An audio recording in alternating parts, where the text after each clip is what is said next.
Doctor صاحب یہ سب ہو کیا رہا ہے؟ کیا واقعی پی ٹی آئی مذاکرات کرنا چاہتی ہے یا نہیں کرنا چاہتی؟ ایک رہنما آتا ہے وہ کہتا ہے جی بات کرنی ہے، دوسرا کہتا ہے جی بات کرنی ہے تو صرف ان سے کرنی ہے، ایک آ کے کہتا ہے کوئی مفاہمت نہیں ہے۔ کس کی بات کو سنجیدہ لیا جائے؟ کسی کی بات کو سنجیدہ لینے کی ضرورت نہیں ہے، یہ لوگوں کی ذاتی رائے ہے، لوگوں کی اپنی ذاتی ترجیحات ہوتی ہیں تو وہ ان کو بیان کر رہے ہیں، آپ ان کے بیان کو سنیں اور اس کے بعد انتظار کریں۔ باقی فی الحال ڈائیلاگ کا کوئی کانٹیکسٹ نہیں ہے۔ دیکھیے اس وقت ماحول ڈائیلاگ کا نہیں ہے، باتیں اگر آنی ہے، اگر پی ایم ایل این کی طرف سے بات آنی ہے تو عرفان صدیقی نہیں کہیں گے، اور لوگ ہیں، وہ ٹاپ سے آنا چاہیے۔ عرفان صدیقی نے یہ بات اپنی ماں پر کی ہے، نہیں دیکھیں جو ممبران ہوتے ہیں، دیکھیں نا جو بھی سینئر ممبران ہوتے ہیں وہ ان کی رائے ہوتی ہے۔ اس کا مطلب یہ ہے، اس کا صرف اتنا مطلب لے لیں کہ پارٹی کے اندر تھنکنگ چل رہی ہے کہ یار کیا کیا جائے، گفتگو کی جائے نہ کی جائے، کس سے کی جائے، کب کی جائے، لیکن ابھی کوئی پالیسی نہیں بنی ہے۔ دیکھیں گفتگو اگر ہوگی، فی الحال تو گفتگو نہیں ہوتی جب تک عمران خان اندر ہے، گفتگو نہیں ہوگی، کیونکہ الٹیمیٹلی تو عمران خان سے ہی اپروول لینی پڑتی ہے نا پی ٹی آئی والوں کو، وہاں سے اپروول نہیں ملے گی۔ ڈائیلاگ کا چانس اسی وقت بن سکتا ہے جب عمران کی یا تو بیل ہو جائے یا بیل ہونے والی ہو، اس کے بعد پھر اس کے ساتھ ساتھ اسٹیبلشمنٹ بھی تیار ہو گفتگو کرنے کے لیے، چاہے وہ گفتگو پی ایم ایل این سے ہو، چاہے گفتگو کسی اور سے ہو، تو یہ دونوں طرف کانسنٹ کا ہونا ضروری ہے۔ عمران خان اور عمران خان کی کانسنٹ نہیں آئے گی جب تک ریلیز نہیں ہوگا۔ جب وہ ریلیز ہوتا ہے، بیل وغیرہ ملتی ہے، اس کے بعد پھر یہ سوچنا پڑے گا اسٹیبلشمنٹ کو کہ عمران سے اب ڈیل کس طرح کرنا ہے، کہ دوبارہ اریسٹ کرنا ہے یا اس سے پولیٹیکل ڈیلنگ کرنی ہے، تو وہاں گفتگو کا امکان بن سکتا ہے۔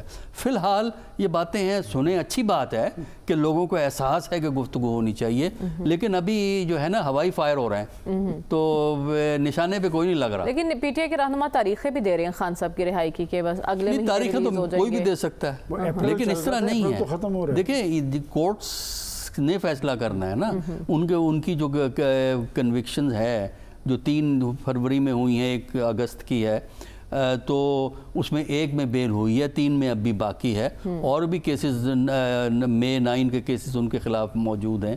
تو سوال یہ ہے کہ جب تک ان کی بیل نہیں ہوتی، میرے نزدیک کوئی سیریس ڈائیلاگ نہیں ہوگا اس ملک کے اندر۔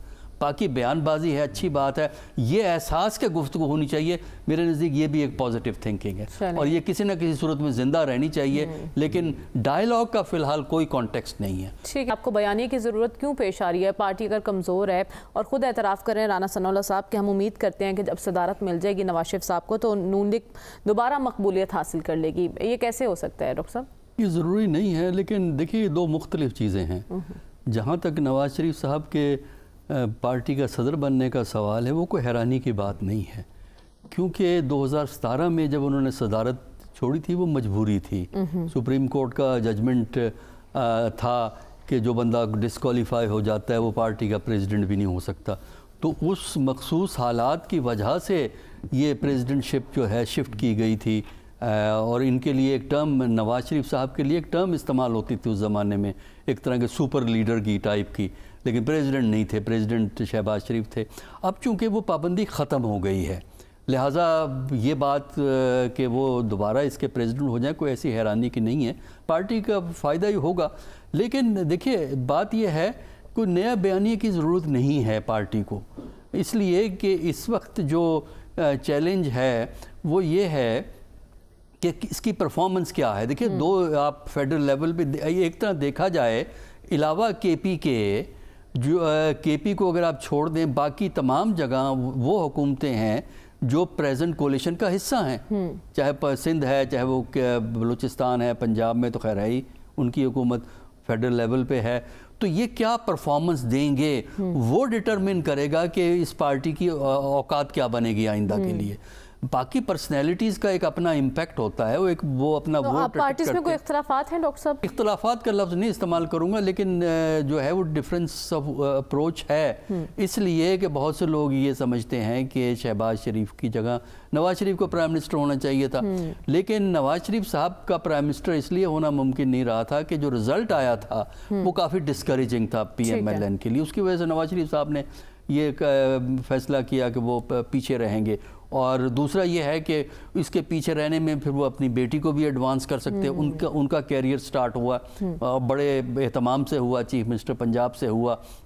اور وہاں شہباز شریف اس لیے بھی آئے تھے کہ شہباز شریف زیادہ ایکسیپٹیبل ہیں اسٹیبلشمنٹ کے لیے. ٹھیک ہے. پنجاب حکومت محکمہ خوراک پنجاب کا کہنا ہے ڈاکٹر صاحب کہ گندم خریداری پر پالیسی دی اور نہ ہی خریدی, 1-2 روز میں بھی انہوں نے پالیسی کا اعلان کرنا ہے, لیکن وزیر اعظم شہباز شریف صاحب نے ہدف بڑھا دیا. کیا اس سے کچھ ریلیف ملے گا کسانوں کو؟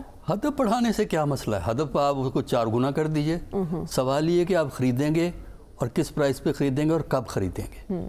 دیکھیے پرابلم یہ ہو گئی, یہ جو مسئلے ہیں نا زیادہ تر پروونشل گورنمنٹ خریدتی ہیں. دیکھیے یہ ہے مسئلہ, پہلا اس کا جو مسئلے کا پہلو ہے اس کو ہم کہتے ہیں پور گورننس, مس مینجمنٹ, کہ آپ کو جو ذمہ داری ہے آپ کو احساس ہی نہیں ہے. یہ گندم پہلی دفعہ تو نہیں بک رہی, ہر سال اسی قسم کا قصہ آتا, ہر سال یہ وہ ہوتا ہے جی اس کے جو بیگز جو ہیں وہ ان کی اویلیبلٹی کا مسئلہ ہوتا ہے. پھر ہر سال یہ مسئلہ ہوتا ہے. اور کیا حکومت پنجاب کو شروع کر دینا چاہیے تھا, ان کے ڈیٹ دی تھی انہوں نے 22.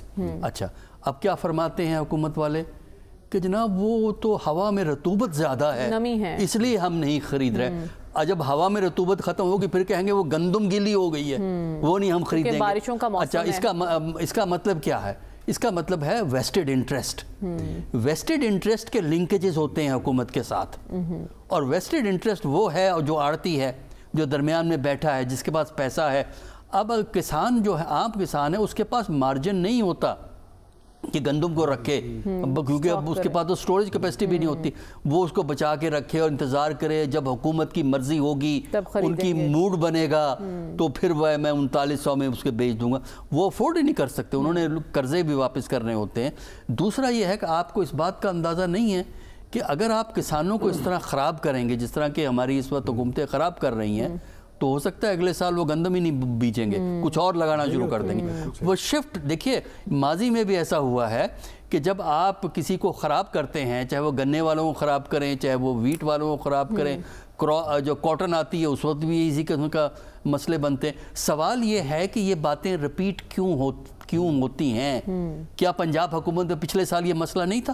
لیکن کیا بیوروکریسی کو نہیں پتا ہے کہ یہ کیا مسئلے ہیں؟ لیکن نئی سی ایم صاحبہ ہے نا, پہلی بار سی ایم بنی. سی ایم نے خریدنا نہیں ہوتا, پالیسی دینی ہے. سی ایم کا کام جو ہوتا ہے صرف ایک کشتی کو ڈائریکشن میں چلانا ہوتا ہے, چپو کوئی اور چلا رہے ہوتے ہیں. یہ بیوروکریسی کس لیے بیٹھی ہے, یہ منسٹرز کس لیے بیٹھے ہیں؟ یہ لنکیجز ہیں بیوروکریسی کے.